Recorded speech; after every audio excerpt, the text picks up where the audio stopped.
कामदा एकादशी व्रत कथा। नमस्कार दोस्तों, हमारे YouTube चैनल विनायक ज्ञान मार्ग चैनल में आपका बहुत बहुत स्वागत है। तो दोस्तों, चैनल पर नए हैं तो सब्सक्राइब जरूर कर लीजिएगा और कहानी को पूरा सुनिएगा। प्राचीन काल में भोगीपुर नामक एक नगर था। वहाँ पर अनेक ऐश्वर्यों से युक्त पुंडरीक नाम का एक राजा राज्य करता था। भोगीपुर नगर में अनेक अप्सरा, किन्नर तथा गंधर्व वास करते थे।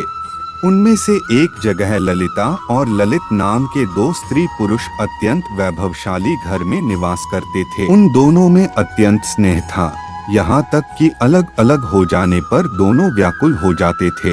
एक समय पुंडरीक की सभा में अन्य गंधर्वों सहित ललित भी गान कर रहा था।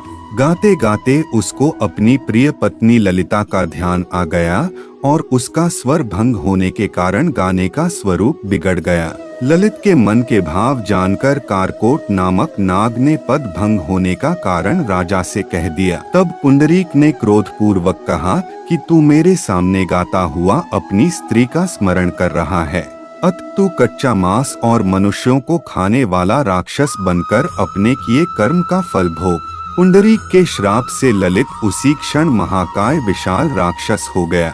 उसका मुख अत्यंत भयंकर, नेत्र सूर्य चंद्रमा की तरह प्रदीप्त तथा मुख से अग्नि निकलने लगी। उसकी नाक पर्वत की कंदरा के समान विशाल हो गई और गर्दन पर्वत के समान लगने लगी।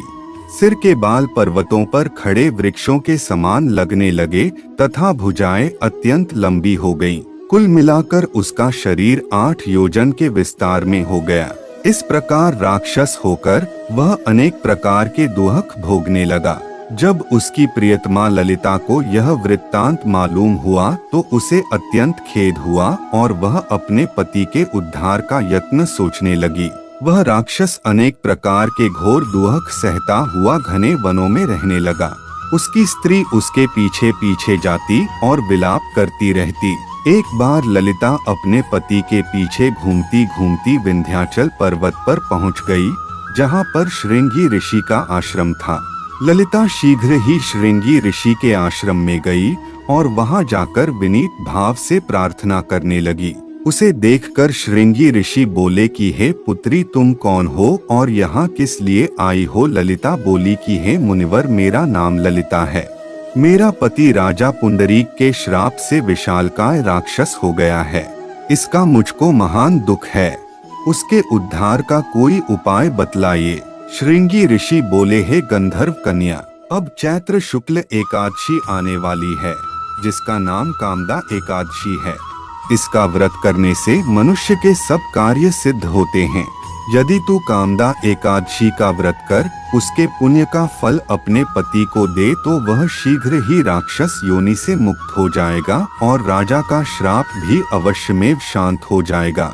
मुनि के ऐसे वचन सुनकर ललिता ने चैत्र शुक्ल एकादशी आने पर उसका व्रत किया और द्वादशी को ब्राह्मणों के सामने अपने व्रत का फल अपने पति को देती हुई भगवान से इस प्रकार प्रार्थना करने लगी, है प्रभु, मैंने जो यह व्रत किया है इसका फल मेरे पतिदेव को प्राप्त हो जाए, जिससे वह राक्षस योनि से मुक्त हो जाए। एकादशी का फल देते ही उसका पति राक्षस योनि से मुक्त होकर अपने पुराने स्वरूप को प्राप्त हुआ। फिर अनेक सुंदर वस्त्राभूषणों से युक्त होकर ललिता के साथ विहार करने लगा। उसके पश्चात वे दोनों विमान में बैठकर स्वर्गलोक को चले गए। वशिष्ठ मुनि कहने लगे कि हे राजन, इस व्रत को विधि पूर्वक करने से समस्त पाप नाश हो जाते हैं तथा राक्षस आदि की योनि भी छूट जाती है। संसार में इसके बराबर कोई और दूसरा व्रत नहीं है। इसकी कथा पढ़ने या सुनने से वाजपेय यज्ञ का फल प्राप्त होता है।